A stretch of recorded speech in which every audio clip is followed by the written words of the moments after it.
Halloween, 25 Years of Terror. I don't know what took me so long to review this documentary. I really don't. I don't know why it took such a long time to do this. For those of you that don't know what it is not a movie. It is a documentary that covers the history of the first 8 Halloween movies. The first 8, not all 10 of them, but the first 8. I have to emphasize that.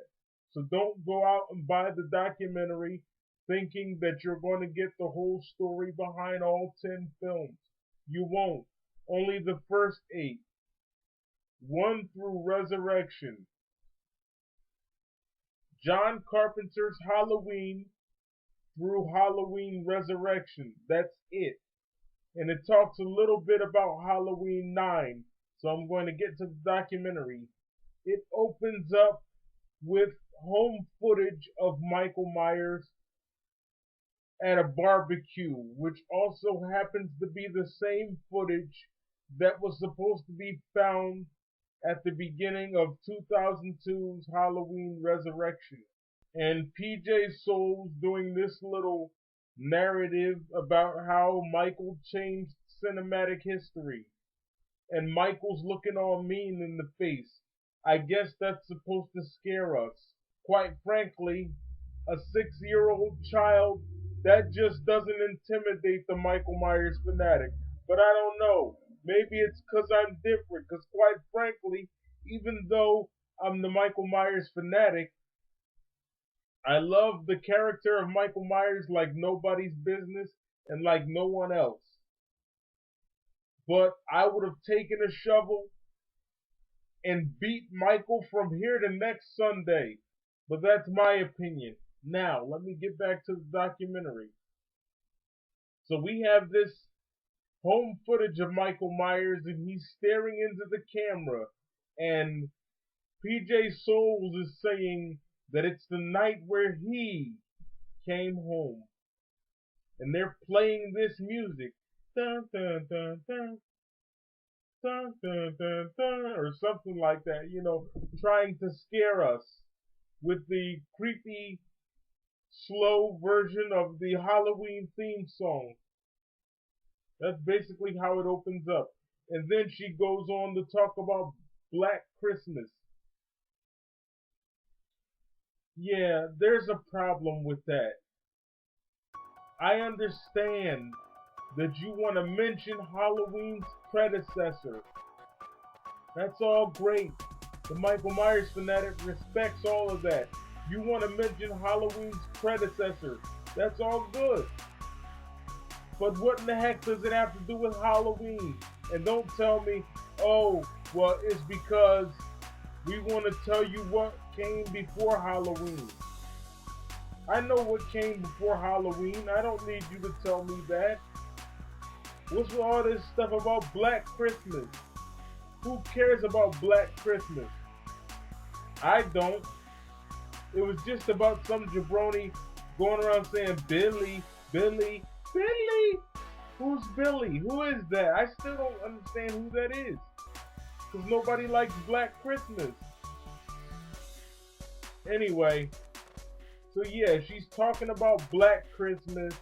Then she goes on to say that by the 1970s, they were ready for maniacs to come up on the screen and all that stuff. And she says that that's how the backdrop for Halloween was born. What's a backdrop? All these fancy words. I mean, who are you trying to impress, PJ? Why you got to use all these fancy words? Why can't you just say, and that's how Halloween started? What's with all this backdrop nonsense? Why can't you just speak plain English? I don't understand. Who are you trying to impress? You're like 60 years old. We haven't seen you since Halloween. I haven't anyway. Not bad for a 60-year-old. The Michael Myers fanatic has to give it to you. He knows a good looking woman when he sees one. Gotta give it to you, honey. You don't look half bad for a 60-year-old. Anyway, you look better than Nancy Kyes or Keys or whatever that jabroni's name is. You know, the one that plays as Annie, what's her last name? Brackett? But you look way better than her. Teeth are all gray and stuff. What is all that? You can't take any better care of your teeth than that. Stop drinking that coffee. Coffee stains your teeth. Anyway. So yeah, she's talking about Halloween. And you know, how it was born. And you know, blah blah blah. They go over how the fan base grew and all that crap. Like we don't already know that. They basically use old footage from a documentary called A Cut Above the Rest. Halloween, 25 Years of Terror, was meant to come out in 2003, but it didn't. I talked to Stefan Hutchinson, the producer of 25 Years, and he told me that it was a whole bunch of BS as to why it didn't come out. And I understand that. I really do. When it comes to 25 Years of Terror and all this other stuff. And so basically they cover each film. PJ Souls, you know, she's narrating about Halloween, and so they show you where the first Halloween was filmed and all that stuff. It doesn't really talk about Halloween the movie. To me, it was more about Michael Myers than it was about Halloween the movie itself. It was more about Michael than anything else, and his legacy, and how he came home, and how a 6-year-old boy murdered his sister. That was pretty cool.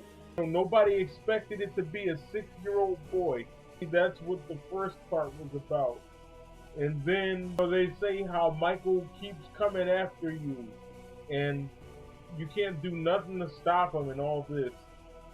And then they go into Halloween 2, into how they really didn't want a Halloween sequel, but they were forced into it for business reasons. And you got Pamela Susan Shoop. She's arguing about how Rick Rosenthal wanted her to take off her clothes, but she didn't want to take off her clothes. And all this other stuff. And he said he didn't say that. And she said he did, and there were only 19 people. Who gives a crap? Does it really matter? Does it really matter whether or not he wanted you to take off your clothes? You were in a horror movie. You should have known there was going to be some nudity. Really? Really? Come on. Does it really matter? And then they go on to say how Laurie was really Michael Myers' sister the whole time. And that's what rendered the series problematic. We got some British guy named Kim Newman, and he's telling the story about how it made the series problematic from there. And then when you go from Halloween 2, you go to Halloween 3, Season of the Witch. They're talking about how Michael Myers didn't appear in this movie, and the fact that a TV set was the monster, because it could be in any home and nobody questions whether or not it should even be there. And that stupid song, 8 more days to Halloween, Halloween, Halloween. And then you go to Halloween 4, the return of Michael Myers. And basically, Dennis Etchison, but his stage name is Jack Martin. He goes on to say how they didn't want to bring Michael Myers back at first, but by trying to banish him, they ironically bring him back into existence. Blah, blah, blah, blah, blah. And how Halloween 4 was the best sequel of the franchise. Who gives a crap? And then go on to Halloween 5, the revenge of Michael Myers. They go on to say in the revenge about how there was tension on the set because they had some mute kid Jamie Lloyd was mute and she couldn't speak. And there was the other kid who stuttered and all that stupid crap. Who gives a crap about all that? It doesn't matter. He's saying, don't kill the child. Don't kill the child. What did you think Michael Myers was going to do? Ask you if you wanted to go out for tea? Idiot. Anyway, so they go on to say how Halloween 5 was the least successful in the franchise. Then we go on to Halloween 6. But wait, they say 5 years have went on since the last Halloween movie. And Michael was forgotten. And what were they going to do in Halloween 6? Some say he was going to be in space. And they showed a cheesy balloon floating up, floating in the air. Oh, Michael Myers is going to be in space. And John Carpenter was coming back to make Halloween 6.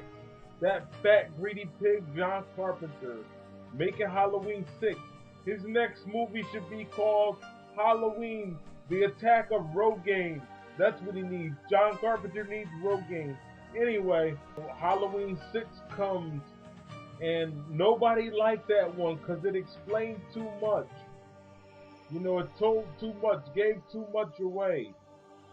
You know, nobody liked that. But then 3 years go by, and Halloween H2O comes along, and 20 years after his debut, Michael Myers has become a pop culture phenomenon. Those are the words of PJ Souls. She loves Michael Myers. He's a pop culture phenomenon because he made a movie called Halloween Water. H2O. He's urinating all over everybody in the movie. Basically, that's what I thought the movie was going to be about. And then you get to Halloween Resurrection. And Rick Rosenthal, whatever his name is, he comes to direct a second Halloween movie in the franchise. And, you know, Michael Myers is back. He's doing a webcast, a reality show. Yeah, because that's really scary. Halloween Resurrection. We're calling it Resurrection even though I wasn't dead in the first place. But we're just going to call it that to make money. Bianca Kylik from Halloween Resurrection. She played Sarah Moyer. And she's talking about how Brad Lorry gets kicked out of the window. He farts as he goes flying backwards. That's useless information. Who cares about the fact that he farted when he went flying out the window? So then, after that, they go on to talk about Halloween 9, and Heather Bowen wins the role, some random person that was chosen out of nowhere. And she flashes her boobs. PJ Souls goes on to talk about Halloween. They cut a Halloween birthday cake, and the documentary ends with a gothic type version of the Halloween theme with a choir that's humming the theme. You know, that's supposed to be really scary, I guess. And that's basically how it goes off. And that's Halloween, 25 Years of Terror. It was a good documentary, came out in July of 2006. But other than that, yeah, it was okay. I approve this message. Goodbye.